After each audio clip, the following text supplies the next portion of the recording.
Hello बच्चों, let's read this question. This question says that simple epithelium is not present on surfaces associated with. तो basically इस question में हमसे पूछा गया है कि सिंपल एपिथेलियम कहाँ पर प्रेजेंट नहीं होती. Option 1 secretion, option 2 absorption, option 3 protection and option 4 filtration. अब अगर इस क्वेश्चन के मैं की कॉन्सेप्ट की बात करूं तो इस क्वेश्चन का जो की कॉन्सेप्ट है वो है बच्चों epithelial tissue. Let me right it over here. It is epithelial tissue. अब सबसे पहले तो देखो जो एपिथेलियल टिश्यू है बच्चों ये मेनली दो टाइप का होता है. कौन कौन सा? सबसे जो पहला होता है उसे हम बोलते हैं सिंपल एपिथेलियल टिश्यू और दूसरा जो होता है बच्चों इसे हम बोलते हैं कॉम्प्लेक्स एपिथेलियल टिश्यू. राइट. अब जो सिंपल एपिथेलियल टिश्यू है बच्चों इसके अंदर mainly single layer of cells present होती है. इसके अंदर सेल्स की सिंगल लेयर जो है ये प्रेजेंट होती है. लेकिन जो कॉम्प्लेक्स एपिथेलियल टिश्यू होता है बच्चों इसके अंदर multiple layer of cells present होती है. मल्टीपल लेयर ऑफ सेल्स जो है ये प्रेजेंट होती है in complex epithelial tissue.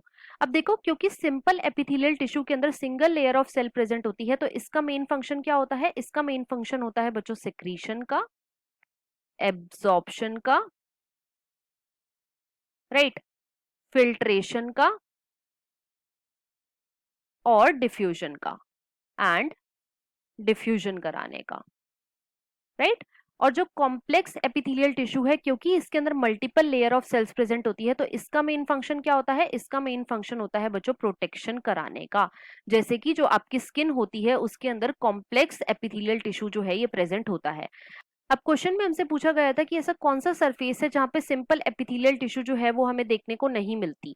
Option 1 secretion. तो बच्चों ये इनकरेक्ट हो जाएगा. क्यों? क्योंकि सिंपल एपिथेलियल टिश्यू जो है ये सेक्रीशन में एसोसिएट होती है. बी में हमें गिवन है एब्जॉर्प्शन. तो ये भी इनकरेक्ट हो जाएगा. थर्ड में हमें गिवन है प्रोटेक्शन. यस ये बिल्कुल करेक्ट है. प्रोटेक्शन में कौन सा एपिथेलियल टिश्यू होता है? वो होता है बच्चों कॉम्प्लेक्स एपिथेलियल टिश्यू. और फोर्थ में हमें गिवन है फिल्ट्रेशन. तो बच्चों ये भी इनकरेक्ट हो जाएगा. तो इस क्वेश्चन का जो हमारा फाइनल आंसर है वो है बच्चों option number 3 that is protection. I hope you understood it well. Best of luck.